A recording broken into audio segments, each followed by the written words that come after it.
Rivalry week in college football saw some teams turn up the heat Saturday. In Columbus, Ohio, Michigan tried to plant their flag with their school's logo on the field of Ohio State's fabled stadium, the Shoe.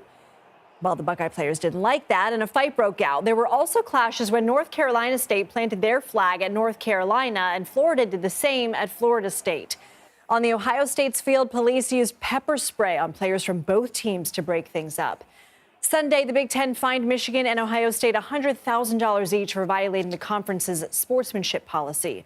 Let's bring in USA Today sports columnist Dan Wolken. Dan, thank you so much for being here. Walk us through the culture behind this. How did this become a thing, and why is it so inflammatory?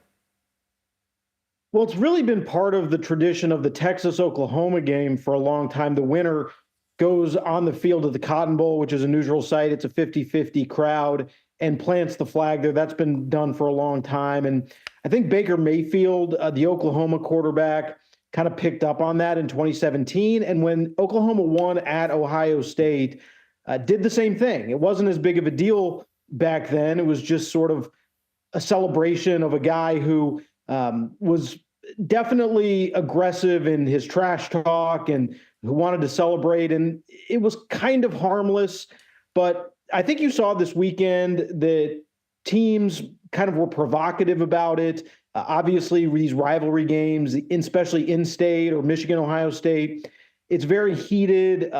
Certainly for Ohio State, they were stunned to lose the game. And for Michigan to put that flag onto the center of the field, I think was definitely one of those things that Ohio State's players just emotionally reacted to, and it sparked this crazy melee. And then you saw other teams throughout the day, whether it was North Carolina State, Florida State. People started to copycat each other, and it sort of took off. And I think you're going to see a reaction from some college officials in the future about this. What, if anything, can the NCAA do?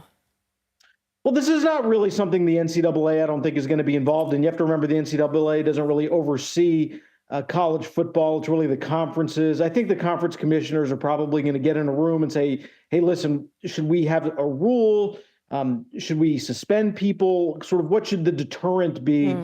But I also think you're going to see coaches across the country take matters into their own hands. Dabo Swinney from Clemson yesterday talked about having a conversation with Shane Beamer from South Carolina that, look, in the future, whoever wins that game, probably just get your guys off the field. No need to do anything that might spark some violence or get people hurt. There's just no reason to do it. Obviously, people would look at it and say it's bad sportsmanship, and that's the reason that they shouldn't do this. But it's really, I think, more about the potential for what we saw at Ohio State, which is police get involved, pepper spray, you could have people get injured. And I don't think anybody really wants that because it's not worth it. But you're dealing with highly emotional situations. You're dealing with young men who've been playing in a football game, left it all on the line. They see something they don't like, they're going to rush to do something about it. Well, thank you so much for coming on, Dan Wolken. Appreciate the conversation.